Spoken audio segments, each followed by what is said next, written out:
Vous ne devez pas vous inquiéter que quelqu'un vous humilie ou vous maltraite, car la vérité c'est que si vous mettez vos espérances en Dieu, même si quelqu'un ne vous traite pas comme il faut, Dieu vous en tirera et vous donnera une chose bien meilleure que ce qu'ils ne veulent pas vous donner. Restez avec nous dans Jouissez de votre vie.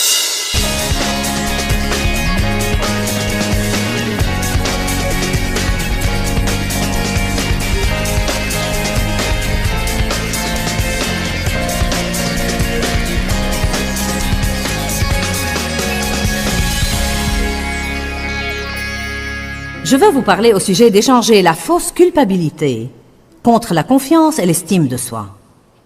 Les gens sains savent qu'ils ont des défauts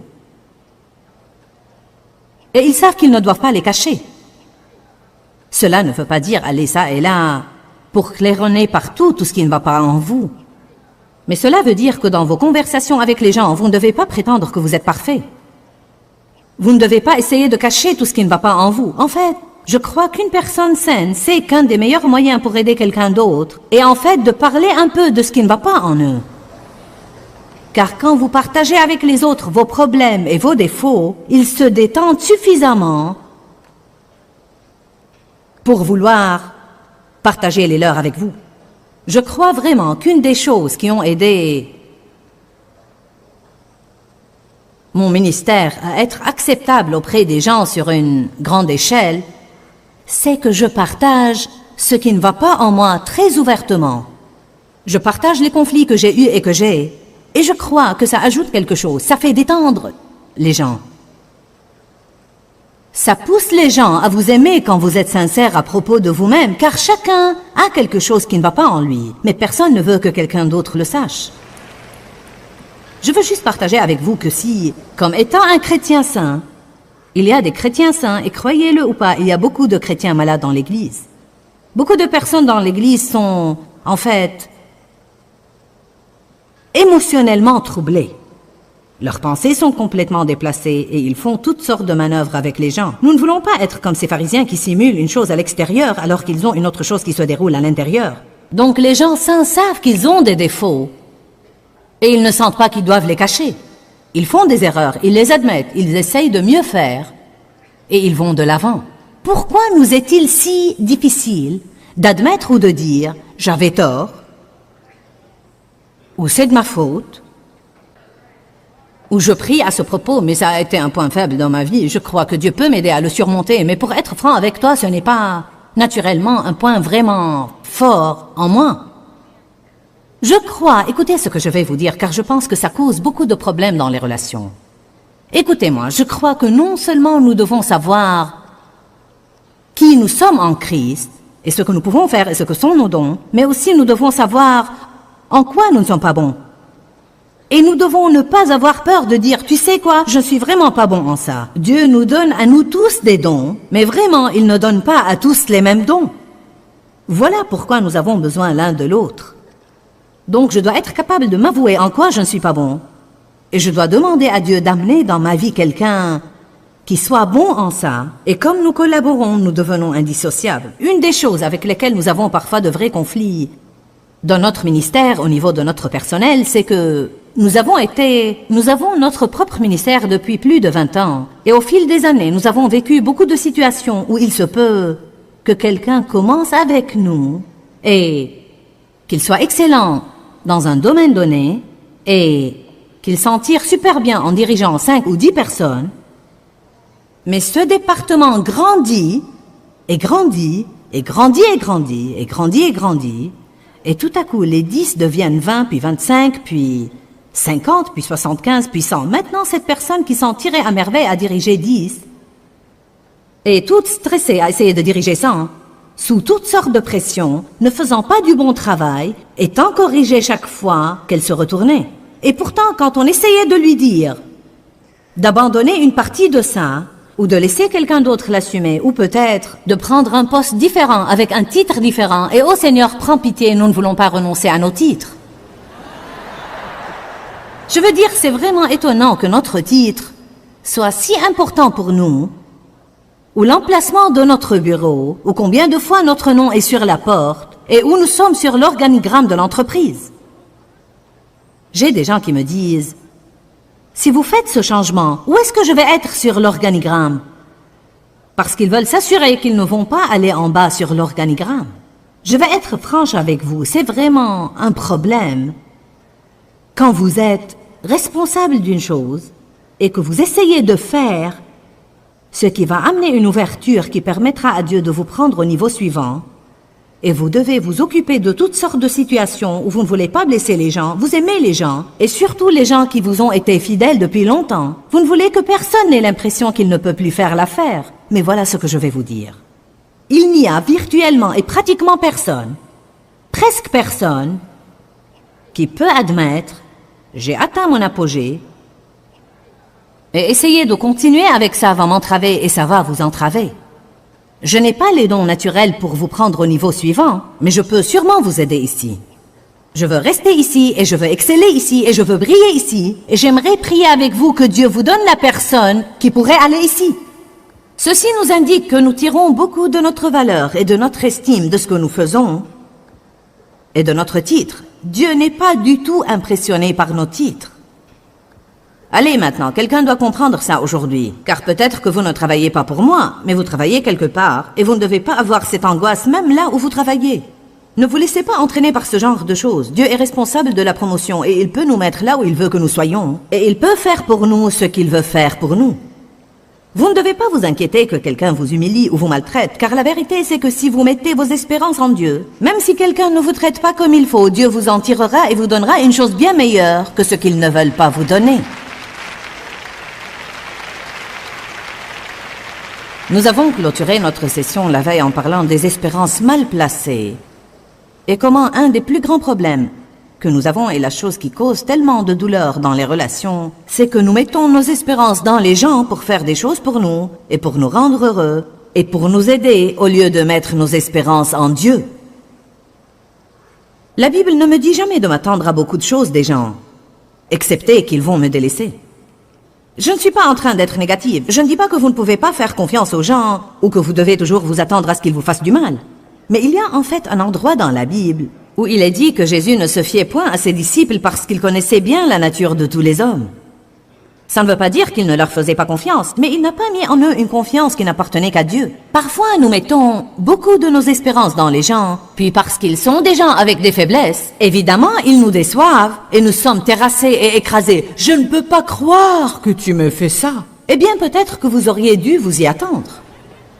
De nouveau, je ne vous dis pas de vous attendre à ce que quelqu'un vous fasse du mal.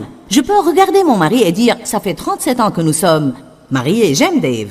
Notre chemin ensemble est long. » Si Jésus vient avant que l'un de nous meure, nous resterons ensemble. Mais est-ce qu'il m'a jamais blessé? Oui. Me blessera-t-il à nouveau? Oui. Vais-je le décevoir à nouveau? Oui. Dans combien de temps? Je ne sais pas. Peut-être demain ou le lendemain ou plus tard, je l'espère. Vous ne pouvez pas mettre ce genre de pression sur les relations comme quoi, si tu ne me rends pas heureuse tout le temps, je vais me fâcher de toi.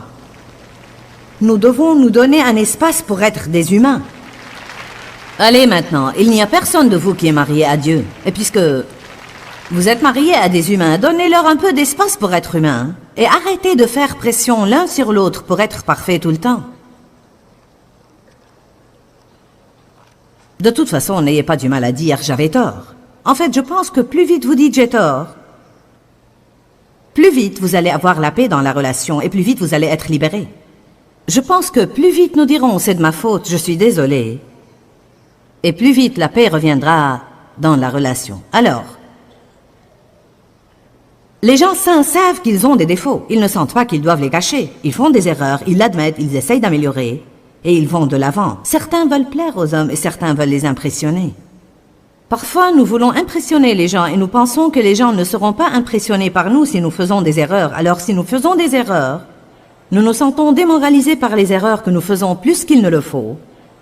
Et nous fléchissons sous le fardeau de la culpabilité et la condamnation. Je pense que parfois, je pensais à ça hier, je sais que Dieu m'aime, je veux dire, j'en ai la révélation. Et je sais que Dieu me pardonne, je le sais vraiment, j'y ai médité assez longtemps. Je connais la puissance qui est dans le sang de Jésus, je sais que quand je pêche et quand je fais des erreurs, que si je le lui demande, je sais qu'il me pardonne. Je sais qu'il les oublie et les éloigne autant l'Orient est loin de l'Occident. Et vous savez quoi? Parfois je crois, et là à nouveau je suis vraiment sincère, j'y ai pensé ce matin, je crois parfois que quand je gaffe et je fais des erreurs, j'appréhende plus ce que les gens vont penser, plutôt que Dieu. car je connais son caractère. Je sais qu'il va me pardonner. Je sais qu'il est miséricordieux, mais les gens ne sont pas toujours aussi indulgents et affectueux que Dieu est prêt à laisser passer les choses. Eh bien, je ne peux rien faire à propos de leur mentalité, donc je dois en arriver au point où je me fiche de ce qu'ils pensent.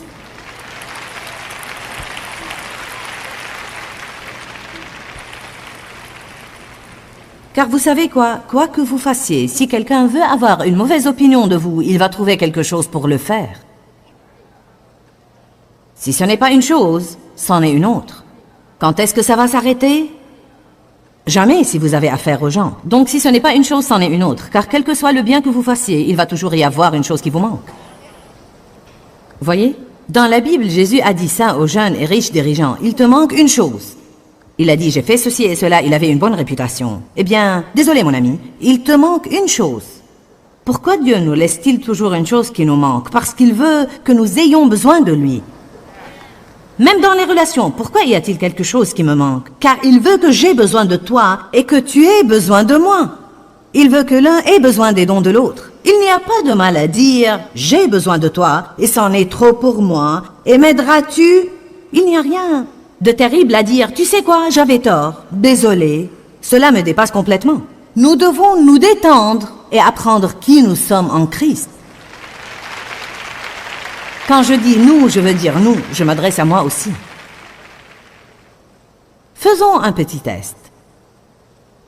Est-ce que j'essaye de payer ou de me faire pardonner mes erreurs par une bonne action visant à me prouver et à prouver aux autres que je suis une bonne personne? En fait, quand j'agis mal, quand je fais une erreur, est-ce que j'embarque dans « laissez-moi payer pour ce comportement » en faisant une bonne chose en plus pour vous, ou quelques bonnes œuvres en plus pour Dieu, en priant plus longtemps, en lisant davantage la parole, en aidant une vieille dame à traverser la rue, ou quoi que ce soit, juste pour me prouver que je ne suis vraiment pas aussi mauvais qu'il semble, ou bien pour prouver aux gens que je suis vraiment une bonne personne, je ne suis pas aussi mauvais que vous le pensez. Il n'y a pas de mal à faire de bonnes œuvres et à faire le bien, mais nous devons le faire comme nous l'avons établi la veille, avec un bon motif. Nous ne devons jamais faire nos bonnes œuvres pour que les gens pensent du bien de nous. Nous devons faire ce que nous faisons comme pour le Seigneur. Vivre pour sa gloire, désirer lui être agréable en toutes choses, et nous ne devons jamais faire quoi que ce soit pour impressionner les gens. Nous devons faire ce que nous faisons parce que nous sentons que c'est ce que Dieu nous mène à faire. Est-ce que quelqu'un peut imaginer, je n'en suis pas encore là non plus, mais est-ce que quelqu'un peut imaginer combien ça nous libérerait en tant que chrétiens de croire vraiment qu'il y a une onction qui demeure en nous et qui nous mène et qui nous guide? La Bible dit dans 1 Jean 2 que vous n'avez pas besoin que personne ne vous enseigne, car l'onction vous enseignera. Cela ne veut pas dire que vous n'avez pas besoin de ce genre d'enseignement, mais ça veut dire que vous n'avez pas besoin de quelqu'un d'autre pour gérer votre vie.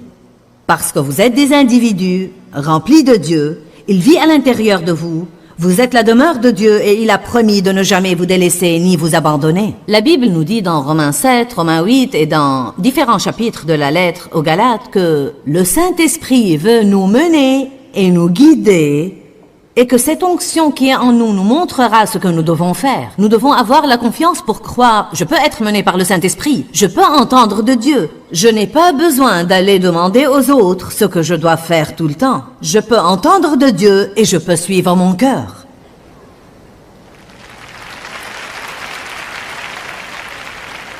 Une autre chose que font les gens qui manquent d'assurance, c'est croire qu'ils ont entendu de Dieu, mais ils vont le vérifier avec 4 personnes juste pour s'assurer. Puis savez-vous ce qui arrive? Quelqu'un devrait être capable de me dire ce qui arrive. Puis ils deviennent désorientés car ces 4 personnes, aussi pieuses qu'elles soient, n'ont pas été désignées pour entendre de Dieu à leur place.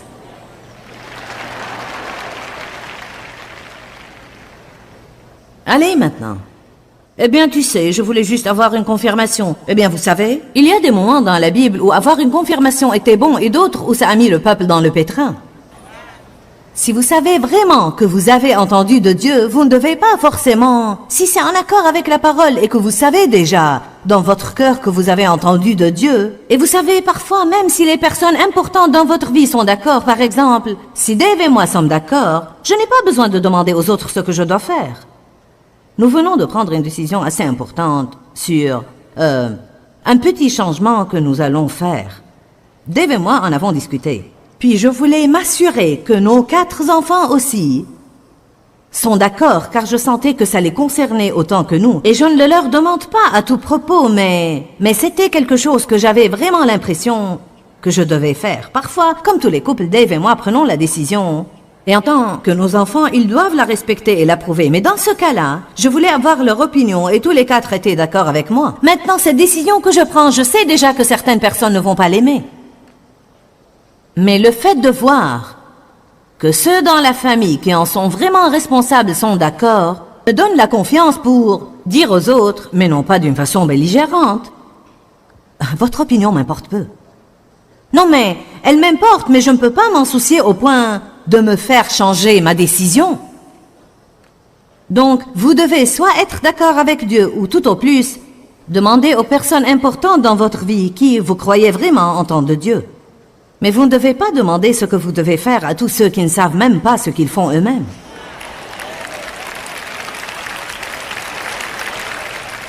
Voilà la chose vraiment triste. La moitié du temps, nous ne voulons pas savoir ce qu'ils pensent de toute façon.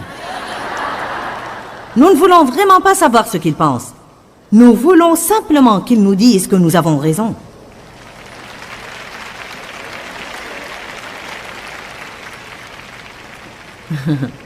Dave et moi le faisons parfois l'un à l'autre. Non, mais je le fais aussi. Il vient à moi et me dit « Cette cravate va avec ce costume ?» Non, elle ne va pas. Pourquoi dis-tu qu'elle ne va pas? Qu'est-ce qu'elle a? C'est comme, si tu ne veux pas que je te dise ce que je pense, ne viens pas me demander mon opinion. Si elle te plaît, porte-la. Puis je lui fais ça, je lui dis, dis-moi, est-ce que tu aimes ça? Non, je ne l'aime pas. Pourquoi dis-tu que ce n'est pas joli? Tout le monde me complimente sur ça, tu es toujours ni. Donc voyez, nous ne voulons vraiment pas que les autres nous disent ce qu'ils pensent, car si nous voulions vraiment leur opinion, nous ne nous disputerions pas avec eux quand nous l'aurons.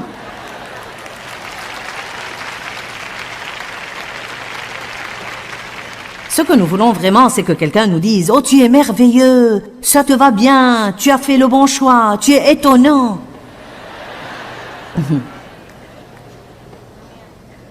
Eh bien, ce matin, je prêche mieux que je ne l'ai pensé.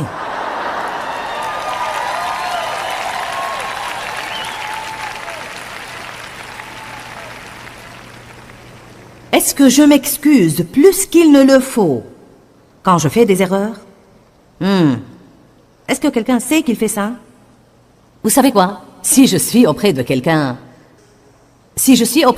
comme ça, c'est comme, d'accord, si tu t'es déjà excusé 4 fois, pas besoin de continuer à faire ça pour 8 jours. C'est comme si vous essayez de garder l'attention sur le problème.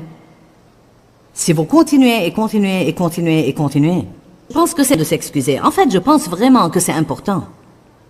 Je crois que les mots « désolé »,« pardonne-moi » apportent la liberté, mais je ne pense pas que nous devons les répéter à n'en plus finir.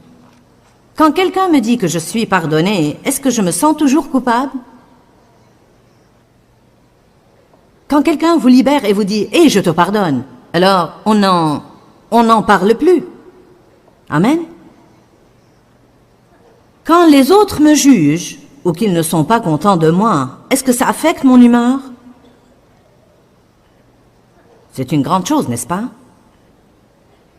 Même si je sais que mon cœur était juste quand j'ai fait mon choix, même si j'ai fait de mon mieux pour entendre de Dieu, et que de tout mon cœur je crois que j'ai entendu de Dieu, et maintenant cette personne se présente et dit « Je ne suis pas d'accord avec ça », est-ce que je serai de mauvaise humeur, de triste humeur, d'humeur déprimée? C'est vraiment une grande chose. Je m'attends à beaucoup de moi-même. Donc j'échoue toujours, et j'ai toujours quelque chose pour me sentir coupable. Celles-ci sont aussi des espérances peu réalistes. Vous savez quoi? Il n'y aura probablement pas un jour dans votre vie où vous accomplirez tout ce qui était sur la liste de vos objectifs. Savez-vous pourquoi? Car la vie a lieu. Peut-être que vous pourriez le faire si tout dans votre journée était parfait, mais ça ne va pas arriver. Nous menons une vie réelle. Le téléphone sonne et c'est quelqu'un qui veut parler plus longtemps que nous ne le voulons. Le téléphone sonne et quelqu'un nous raconte quelque chose que nous ne voulons pas entendre. Et subitement, cela transforme toute notre journée et nous donne une autre chose pour nous en occuper qui n'était pas sur notre liste. Allez, vous savez de quoi je parle.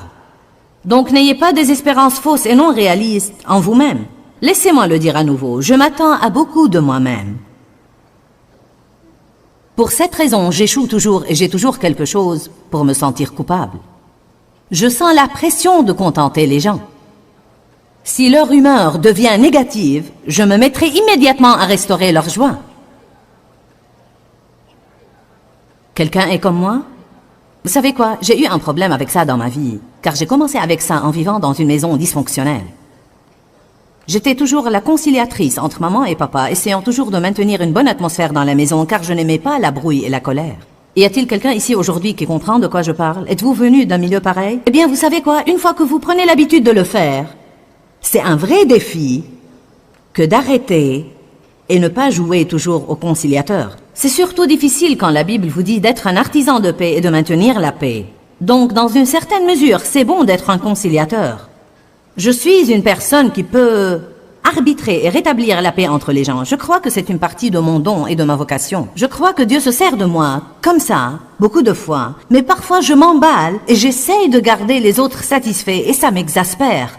Car vous les faites sortir d'une humeur pour les mettre dans une bonne humeur, et 10 minutes plus tard, ils sont de mauvaise humeur à propos d'une autre chose. Alors votre vie finit par être épuisée par toutes ces personnes qui ne vont jamais être satisfaites quoi que vous fassiez. Amen? Je prêche bien aujourd'hui, merci.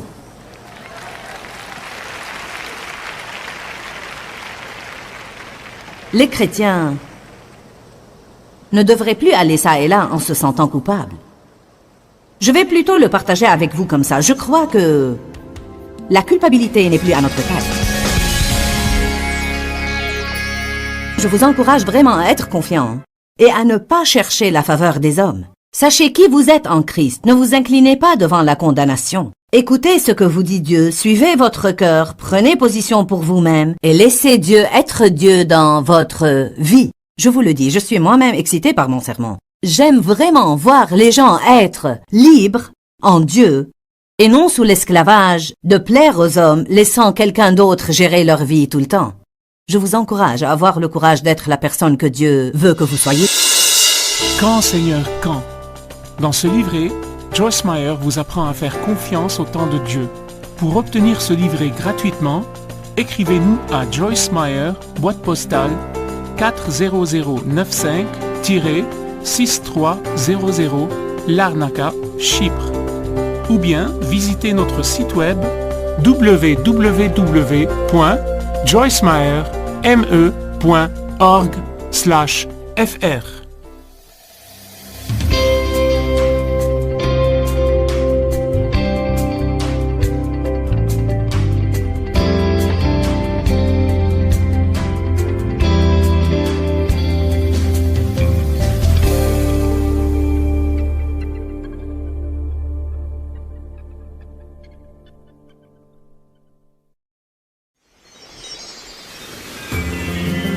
Et le royaume de Dieu est en nous, et à l'intérieur de nous, nous devons être pleins de justice, de sentiments justes sur nous-mêmes. Restez avec nous dans Jouissez de votre vie.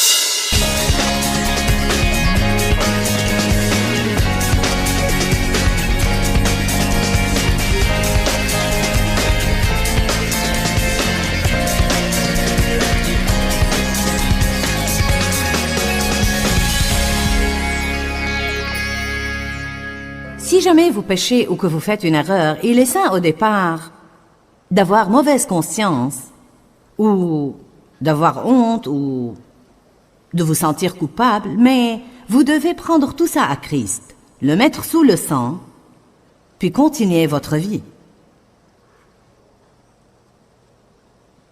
Je me rappelle que le Seigneur m'a dit il y a des années et des années, « Joyce, si tu veux employer ta foi pour quelque chose de grand, » lors du commencement du mouvement de la parole et de la foi, nous employons tous notre foi pour toutes sortes de choses imaginables, succès, grande voiture, beaucoup d'argent et ainsi de suite. Et parfois, nous l'employons pas là où nous devions l'employer pour les choses vraiment importantes. Le Seigneur m'a dit un jour, si tu veux employer ta foi pour quelque chose de vraiment grand, emploie-la pour rester libre de la culpabilité et la condamnation. Car quand tu es sous un fardeau de culpabilité, Joyce, tu n'es pas tout à fait bonne pour moi. Nous ne sommes pas fructueux dans le royaume quand nous sommes sous un fardeau de culpabilité tout le temps, car cela nous rend égocentriques. Tout ce que nous faisons, c'est de penser à nous et à ce qui ne va pas en nous, et que nous avons mauvaise conscience, et ce que tous les autres doivent penser de nous, donc c'est moi. Amen. Et nous ne sommes plus utiles à Dieu. Le royaume est justice, paix et joie dans le Saint-Esprit. C'est l'ambiance du royaume de Dieu. Justice, paix et joie. Est-ce que le ciel sera plein de culpabilité? Oh non, quand nous irons là-bas, tout cela serait parti. Eh bien, en fait, nous avons à l'intérieur de nous, en ce moment, un avant-goût de ce qui sera. Et le royaume de Dieu est en nous, et à l'intérieur de nous, nous devons être pleins de justice, de sentiments justes sur nous-mêmes. Cela ne veut pas dire que nous devons être pleins d'orgueil avec une attitude hautaine. Mais je dois savoir, écoutez, je fais des erreurs, je fais mal les choses. Je sais que j'ai des points faibles et j'ai des défauts. Mais je sais aussi que je suis devenue justice de Dieu en Christ. Je sais qu'il m'aime. Je sais que je suis élu de Dieu. Je lui suis cher, la prunelle de son œil. Je sais qu'il me pardonne et je n'ai pas à aller ici et là, me sentant patraque tout le temps parce que je ne peux pas donner une performance parfaite. J'espère que vous allez aimer ça, car c'est un de mes sujets d'enseignement préférés. Psaume 18, 23. David dit, « J'ai été droit devant lui et sans reproche envers lui, toujours sur mes gardes pour rester libre de mon péché et de ma culpabilité. » Tout d'abord, David dit, « J'ai été droit et sans reproche et juste devant lui. » Je ne sais pas à quel stade de sa vie il a fait cette déclaration, mais nous savons aussi que David a fait d'énormes erreurs. Non pas les petites erreurs envers lesquelles vous pouvez vous sentir coupable pour quelques heures, mais la grande variété. Adultère, meurtre, mensonge, des illusions du peuple qui s'est fié à lui, des illusions de Dieu qui l'a choisi, et la ouin. Et maintenant il dit, j'ai été droit devant lui. Vous savez quoi? C'est vrai, même si David l'a écrit après son péché, et en fait, il parle de son péché plus loin dans les psaumes, mais je ne connais pas l'ordre chronologique exact de la rédaction de ces choses. Mais le fait est que, même si ça a été écrit après un terrible péché, il dit la vérité quand il dit qu'il a été droit devant Dieu, car une fois que vous vous repentez, vous êtes incessamment revenu à ce haut lieu. C'est ce que le mot repentir veut dire. Ça veut dire ou revenir à nouveau au plus haut lieu. Le mot pan veut dire le plus haut lieu. Voilà pourquoi ils appellent le plus haut appartement dans un immeuble penthouse ou appentis. Car c'est le plus haut lieu. Donc quand nous nous repentons, nous revenons au plus haut lieu auquel nous pouvons aller en Dieu, qui est la droiture et la justice, sans reproche à ses yeux. Amen. Je veux le dire à nouveau, vous n'aidez personne en vous sentant coupable tout le temps. Tout ce que vous faites, c'est laisser le diable se jouer de vous. Vous ne vous aidez pas vous à Dieu, vous n'aidez pas le royaume de Dieu, vous n'aidez pas ceux avec qui vous avez une relation, car, franchement, quand vous vous sentez comme ça, vous vous repliez sur vous-même et vous n'avez pas beaucoup de temps et vous n'avez pas d'énergie pour faire quoi que ce soit pour quelqu'un d'autre. Quand vous avez mauvaise conscience, vous avez tendance à parler de tout ce qui ne va pas en vous tout le temps. Ça a tendance à vous abattre, à vous déprimer et à vous décourager. Ça affecte vos humeurs. Vous vivez sous pression. Beaucoup de fois, ça nous rend ronchons et grognons. Si les gens sont sous un lourd fardeau de culpabilité et de condamnation, ça les rend difficiles à vivre. Je crois que c'est la cause de toute cette agressivité au volant. Je crois que les gens mènent des vies tellement affreuses et relâchées et horribles, et ils s'adonnent à tellement de perversions et à tellement de péchés, à tellement d'égoïsme et d'égocentrisme. Je parle de gens en dehors de Jésus et probablement de certains qui prétendent être en lui, mais nous n'allons pas parler de ça. Ces gens sont donc tellement remplis de fureur contre le tournant que leur vie a pris, que la moindre petite chose leur cause une véritable crise, et c'est parce qu'ils ont déjà mauvaise conscience de ce qu'ils ont fait et ils ne peuvent absolument pas supporter n'importe quoi. Je vais vous le dire à nouveau, car je pense que c'est une chose importante. Se sentir coupable tout le temps ne vous aide pas. Ça ne vous mène pas au pardon de vos péchés. Ça ne change rien, ça ne vous rend pas plus saint. Jésus a payé au prix fort tout le mal que vous avez fait et vous n'avez pas à ajouter votre culpabilité et votre mauvaise conscience et votre dépression à ce qu'il a déjà fait. Si c'était le cas, cela veut dire que ce qu'il a fait n'était pas une œuvre parfaite et qu'il a besoin de nos œuvres en plus de son sacrifice. Nous savons que la Bible ne présente pas une doctrine comme ça. Une des choses les plus difficiles que vous allez jamais faire, c'est de faire une grande erreur, de demander à Dieu de vous pardonner et de vous en débarrasser sans culpabilité.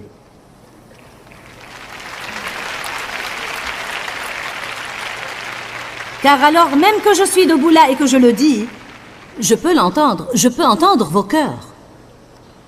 Ce n'est pas vrai. Trouvez-moi quelque chose dans la Bible qui vous dit de faire autrement. Vous ne pouvez pas. La Bible dit, nous devons nous désoler de nos péchés et pleurer sur eux. Mais une fois que vous demandez le pardon de Dieu, Paul dit, oubliant ce qui est en arrière. Il parle de ses imperfections et il dit, je fais une chose qui est ma seule aspiration. Je m'y mets plus que sur toute autre chose. Paul dit, oubliant ce qui est en arrière et avançant vers ce symbole de perfection, vers la vocation céleste de Dieu en Jésus-Christ. Eh bien, vous n'avez pas d'espace dans votre futur pour les échecs de votre passé.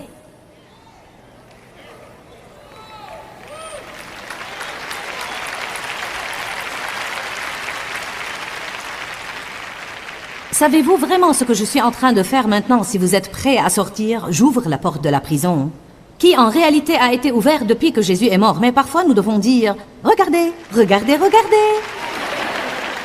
Vous croyez que vous êtes coincé là-dedans, mais la porte était tout le temps ouverte. Tout ce que vous devez faire, c'est sortir. Peut-être que la porte est fermée et que vous devez la pousser un petit peu. Imaginez la colère de quelqu'un qui serait resté dans une prison pour 15 ans, sans savoir que tout le temps la porte n'était pas fermée. C'est ce que j'ai senti après en avoir fini de la religion.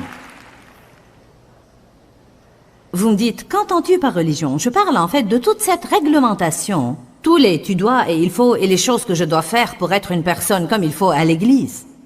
Jésus a une fête style, venez comme vous êtes, et ensuite il vous change à fond. Il ne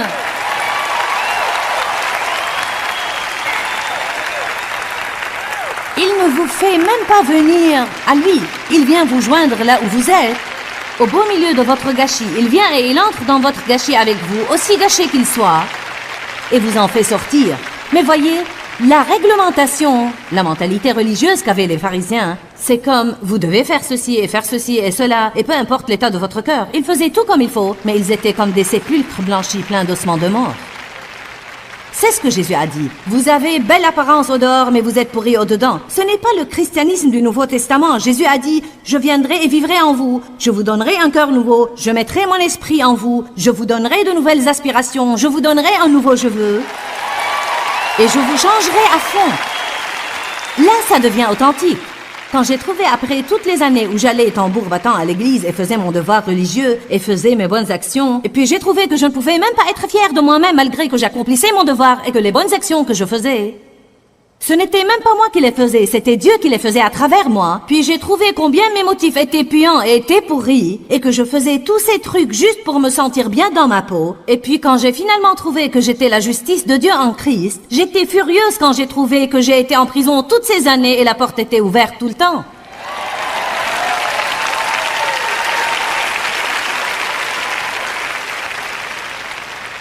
Vous savez, Jésus est venu. Voyez, la Bible dit que Jésus est venu pour annoncer une bonne nouvelle. L'ouverture de la prison, la délivrance des captifs. Je peux me tenir debout ici et annoncer la bonne nouvelle de l'Évangile aujourd'hui. Et je peux vous dire que la porte de la prison, de la culpabilité, est grande ouverte devant chacun de vous. Mais je ne peux pas vous faire sortir. Voilà ce qui va vous arriver. Mais je me sens coupable. Écoutez, voilà ce que vous devez faire. Vous devez décider de vivre de l'autre côté de vos sentiments. Vous vivez selon un choix, et vos sentiments rejoindront votre choix biblique. Mais si vous continuez à vivre selon vos sentiments, vous allez toujours être prisonnier de vos sentiments. Les sentiments de culpabilité ne vont pas immédiatement disparaître, mais il y a une chose que vous pouvez faire. Chaque fois que vous savez que vous vous êtes déjà repenti d'une chose et que le diable essaye de vous culpabiliser, ou qu'une personne essaye de vous culpabiliser, pensons à Marie de Magdala pour un instant. Elle se désolait manifestement de ses péchés. Elle est venue se jeter aux pieds de Jésus. Elle voulait mouiller ses pieds de ses larmes et verser sur lui la chose la plus chère qu'elle avait, une chose qui valait la paix d'une année. Juste pour loindre et lui dire merci. Elle savait qui il était. Quelque chose est arrivé dans son cœur. Les gens religieux n'ont pas tardé à se présenter et à dire « Ne sais-tu pas que c'est une pécheresse particulièrement pourrie? Ne sais-tu pas qui est celle qui te touche ?» Tout de suite, ils voulaient rappeler à cette pécheresse son passé pourri. Il y aura des personnes qui seront utilisées pour vous culpabiliser. Ressentez, ressentez, ressentez, ressentez, ressentez, ressentez. Mais vous devez décider si vous voulez vous incliner devant le Dieu de vos sentiments ou le Dieu de la Bible. Si vous allez dire, eh bien, je me sens coupable, dites-le à haute voix, Dieu, je me sens coupable, mais je ne voulais pas que vous le disiez là. Mais vous êtes obéissant, je dois l'avouer. Je ne voulais pas dire que vous devez le dire ici, mais chez vous, lorsque vous vous sentez coupable. Mais je dois dire, vous aviez raison plus que moi là. Oui, amen, nous nous sentons tous mal fichus et coupables. Quand vous faites quelque chose de mauvais et vous vous repentez et vous demandez à Dieu de vous pardonner, puis vous vous sentez coupable et mal à l'aise, vous pouvez dire au Seigneur, « Tu sais Seigneur, je me sens coupable, mais je peux voir dans ta parole que c'est en réalité un faux sentiment. C'est une fausse chose, car il n'y a aucune condamnation pour ceux qui sont en Christ. J'ai été délivré de mon péché. » Juste comme David a dit dans le psaume 18, 23, « J'ai été droit devant lui, sans reproche envers lui. » Écoutez ça. « Et j'ai toujours été sur mes gardes pour rester libre du péché et de la culpabilité. » Ce n'est pas une chose que quelqu'un peut faire à votre place. Nous pouvons vous annoncer la bonne nouvelle, mais vous devez décider que ce que je dis est vrai et que vous allez vous libérer de la culpabilité et de la condamnation. Point final, fin de la conversation.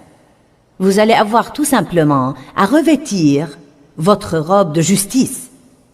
Je sais que vous allez avoir une bataille sur les bras, je l'ai eue, mais je vais vous le dire, vous pouvez réussir. J'étais absolument adonné à la culpabilité. Et maintenant, ce n'est pas une chose avec laquelle je lutte vraiment tant que ça. J'ai cet arrangement, je fais des erreurs et je ne les aime pas. Mais je les fais. Mais plus vous êtes à l'aise avec vos imperfections, moins de culpabilité vous allez ressentir. Allez maintenant.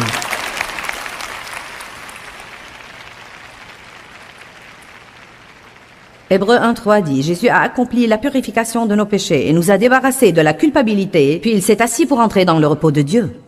Non seulement il a pardonné nos péchés, mais il nous a délivrés de la culpabilité. Allez à 1 Corinthiens 1.8.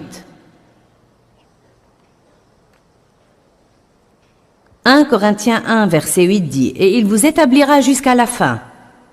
Il vous gardera résolu, il vous donnera la force, et il garantira votre justification. Il sera votre garantie contre toute accusation ou culpabilisation, pour que vous soyez innocents et irréprochables au jour de notre Seigneur Jésus-Christ le Messie. »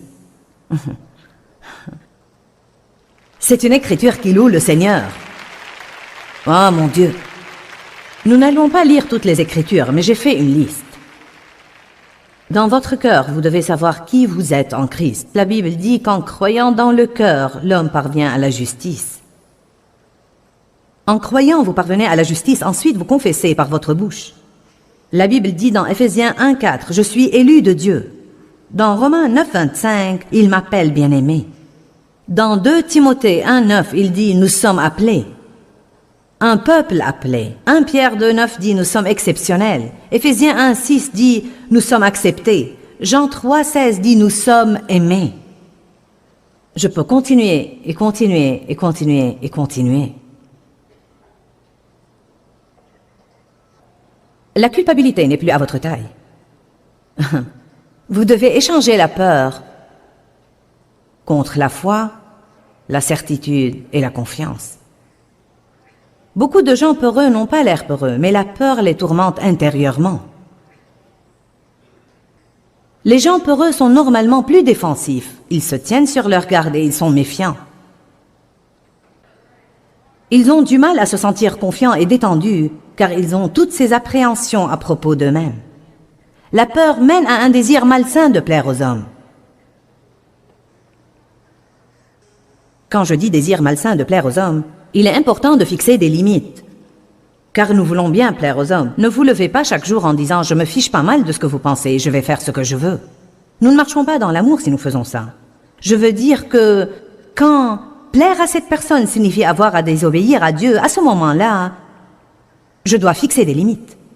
Si plaire tout le temps à cette personne veut dire que je vais avoir ni vie, ni autonomie, ni liberté, ni choix, que je ne peux jamais suivre mon cœur et faire ce que je sens être bon pour moi, ce n'est pas bien. Mais il n'est pas bien non plus de mener une vie complètement égoïste et égocentrique où il ne s'agit que de moi. Nous devons nous rendre compte aujourd'hui que la chair est une grande fanat des extrêmes. Nous allons toujours d'une extrême à une autre extrême à une autre extrême. Ce que nous devons faire, c'est garder l'équilibre. 2 Pierre 3,14 dit que quand Jésus reviendra, il veut nous trouver sans crainte, vivant en paix, avec une confiance sereine. Alléluia. Donnez-vous la permission d'être unique. J'ai écrit là, n'ayez pas peur d'être unique. Une des choses qui nous pousse à essayer de plaire aux autres, c'est que nous ne sommes pas comme eux. Donc nous essayons de nous refaire pour penser comme ils pensent et vouloir ce qu'ils veulent et aimer ce qu'ils aiment. Que veux-tu dire que tu n'aimes pas ça? Nous pensons alors, eh bien, je dois avoir quelque chose qui ne va pas. Vous devez apprécier et vous réjouir d'être unique. Quelqu'un ici doit entendre ça aujourd'hui. J'ai dit, vous devez apprécier et vous réjouir d'être unique. Vous n'êtes pas bizarre, vous êtes unique. Il y a une différence. Bizarre est une chose liée au diable, tandis qu'une chose unique est plus précieuse que s'il y avait tout un tas qui est comme elle. Je ne suis pas comme la plupart des autres personnes. Et c'est bien. J'aime ça. Peut-être que j'aide les gens d'une façon un peu différente d'un autre qui aide les gens. Ça ne veut pas dire que nous n'aidons pas tous les gens. Au début de notre ministère, Dieu en fait m'a éloigné des autres personnes pour faire ce que je devais faire, car je voulais aller voir ce qu'ils faisaient afin de faire comme elles. Le Seigneur n'a pas voulu que je le fasse, il voulait que je le suive et que je sois mené par lui. Donc il m'a gardé dans un lieu où je n'avais personne sauf lui, pour ne prendre aucune information de quiconque sauf de lui. Donc ce que j'ai fait a fini par être une très grande réussite, car j'ai été mené par le Saint-Esprit. Dieu veut apporter de nouvelles choses, il ne veut pas que tout soit juste comme il était la dernière fois.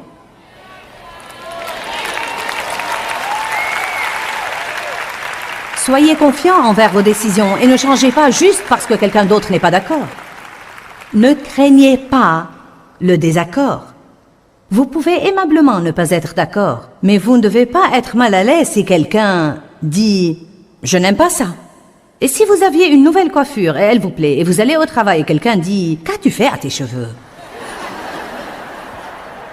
Nous faisons tous ce genre de choses parfois. Ou quelqu'un vous regarde comme « en fait, si vous n'êtes pas ferme, et si vous n'êtes pas prêt à le faire parce que vous l'aimez, sans vous soucier de ce qu'ils aiment, vous allez reprendre votre coiffure d'avant et vous résigner à être mécontent, de peur que personne ne vous fasse un drôle de regard ou un commentaire. Allez, je vous dis la vérité aujourd'hui. Amen. Je remarque que si je porte quelque chose et qu'un de mes enfants me dit que ça ne lui plaît pas, inconsciemment, je ne me rends pas compte que je le fais, mais je ne choisis plus jamais cette tenue à nouveau juste parce que quelqu'un a dit qu'il ne l'aimait pas sur moi. Mais je vais être plus hardi. Je vais exprès porter des choses que vous n'aimez pas.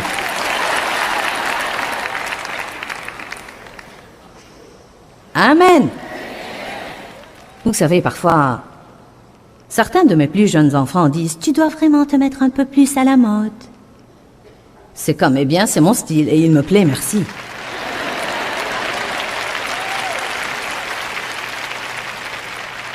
Quand les gens vous donnent leur opinion à propos de ce que vous faites, et que vous avez l'impression que vous devez suivre votre cœur, dites-leur que vous appréciez leurs commentaires, mais que vous devez suivre votre cœur et soyez ferme.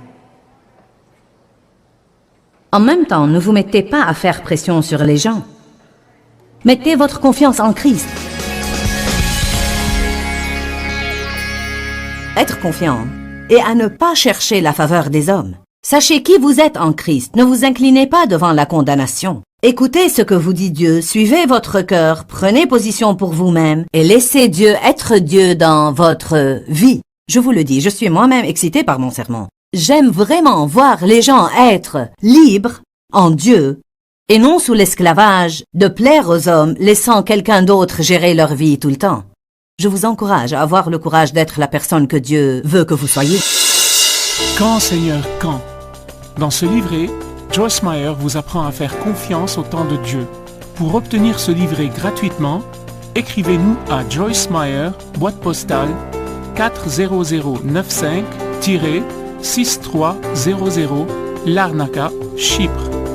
Ou bien visitez notre site web www.joycemeyer.org/fr.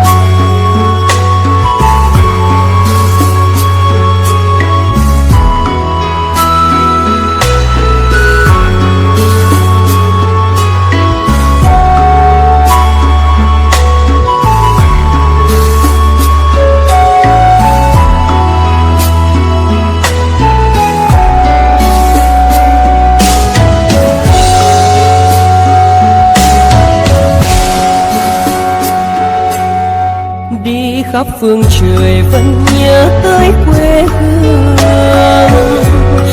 Người về đây thăm làng trù quê mẹ và làng sen quê cha, xúc động bồi hồi người rơi giọt lệ, thương mái nhà tranh thương đất mẹ nghèo.